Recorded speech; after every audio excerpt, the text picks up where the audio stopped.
১৩৫ বল খেলে ১৩৮ রান করেন সাইফ হাসান প্রস্তুতি ম্যাচে। নিজেদের চেয়ে জুনিয়র লেভেলের টিমের সাথে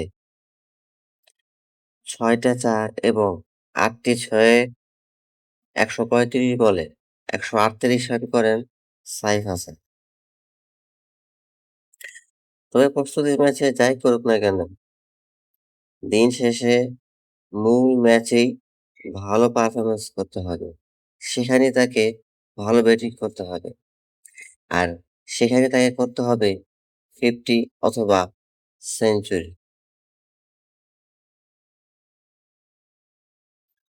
পাকিস্তান সিরিজের আগে প্রস্তুতি ম্যাচে তানজিদ হাসান তামিম একইভাবে সেঞ্চুরি করেছিলেন এবং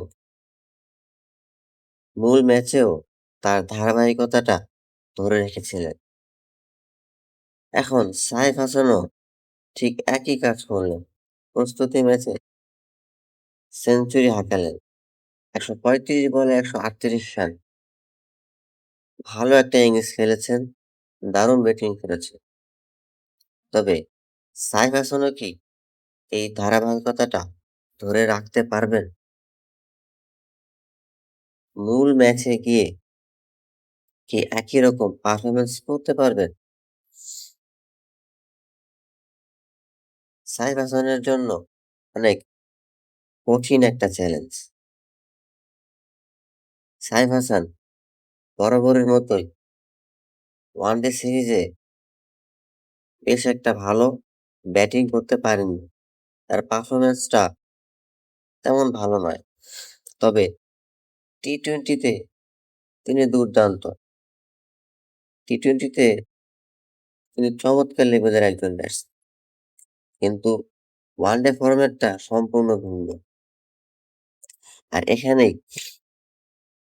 তিনি আশানুরূপ ভালো পারফরম্যান্স করতে পারেন। ওয়েস্ট ইন্ডিজের সাথে সিরিজটাও তার ভালো কাটেনি।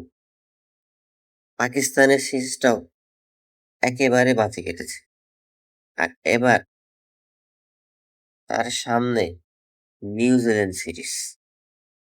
তবে যেভাবে তিনি প্রস্তুতি ম্যাচে ব্যাটিং করেছেন, তার ব্যাটিং স্কিল ডেভেলপমেন্ট করেছেন, আশা করা যেতেই পারে নিউজিল্যান্ডের সাথেও তিনি আশানুরূপ ভালো ব্যাটিং করবেন, দুর্দান্ত পারফরমেন্স করবেন, দলের জন্য খেলবেন, দলের প্রয়োজনে খেলবেন এবং দলকে এনে দিবেন দুর্দান্ত সব জয়।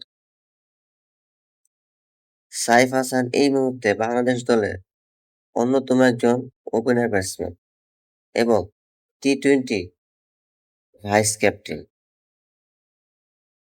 সাইফ হাসানের কাছে এটাই আশা থাকবে, এটাই চাওয়া থাকবে, তিনি যেন ফর্মে থাকতে পারেন, তিনি যেন দুর্দান্ত খেলতে পারেন এবং প্রস্তুতি ম্যাচে যে দুর্দান্ত ব্যাটিং তিনি করেছেন, তার ন্যায় মূল ম্যাচেও তিনি তার পারফরম্যান্সের ধারাবাহিকতাটা ধরে খেলতে পারেন।